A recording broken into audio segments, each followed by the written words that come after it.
Tu viens de tout perdre, le projet qui te tenait à cœur, cette promotion que tu visais, cette relation où tu as tout misé, c'est fini, un échec cuisant et brutal.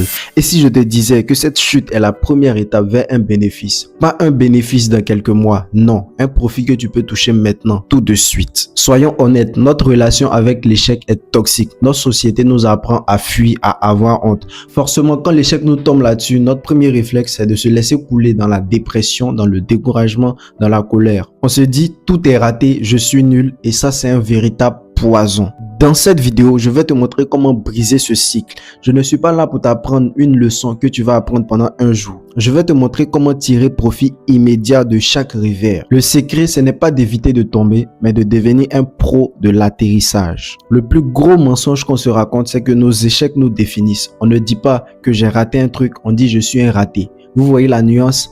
Le premier événement, c'est un événement ponctuel. Et le deuxième événement, c'est une étiquette qu'on se colle. Et c'est cette confusion qui fait mal et qui nous paralyse. La psychologie nous explique deux façons de voir l'échec. La première, c'est une lecture fixe. Ce n'est pas fait pour moi, je n'ai pas le talent et cette voie est sans issue.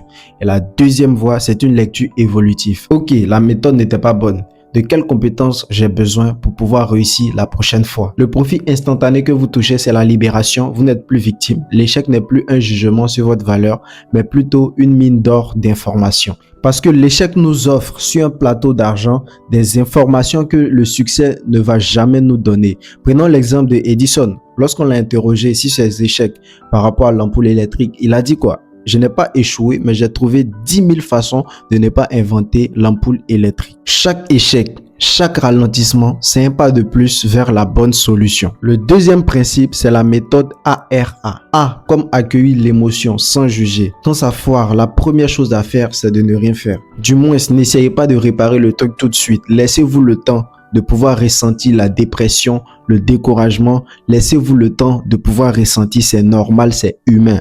Le R comme réanalyser l'événement par votre identité. Qu'est-ce qu'il faut faire? Il faut prendre une feuille et un stylo. Vous allez vous poser des questions sur l'événement.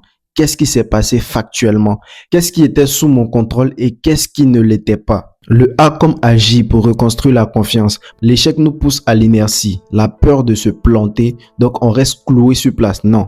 On doit faire de petites activités pour avoir de petites victoires. Ne visez pas la lune, mais visez la porte d'entrée. Vous pouvez par exemple faire du sport, ranger la maison. Vous devez être en mouvement parce que chaque petite action compte, chaque petite victoire compte. Le dernier principe que je vais te partager, c'est l'inspiration comme carburant. Inspirez-vous des histoires de réussite nées d'échecs. Steve Jobs, le fondateur d'Apple, qui a été viré d'Apple. Vous pouvez vous inspirer de son histoire. Il a également dormi à même le sol dans les chambres d'étudiants de ses amis. Vous pouvez vous inspirer de ces histoires. Selon ton domaine, inspire-toi des gens qui ont réussi avant toi, qui ont vécu peut-être plus pire que toi, peut-être moins pire que toi, mais inspire-toi. Parce que l'inspiration, ça donne une énergie. Sentir que cette personne-là est quittée de zéro et est devenue héros, ça motive, ça inspire. Pour terminer la vidéo, dites-moi en commentaire quelle est la plus grande leçon que vous avez tirée d'un revers. Peut-être que votre histoire sera une étincelle pour quelqu'un d'autre.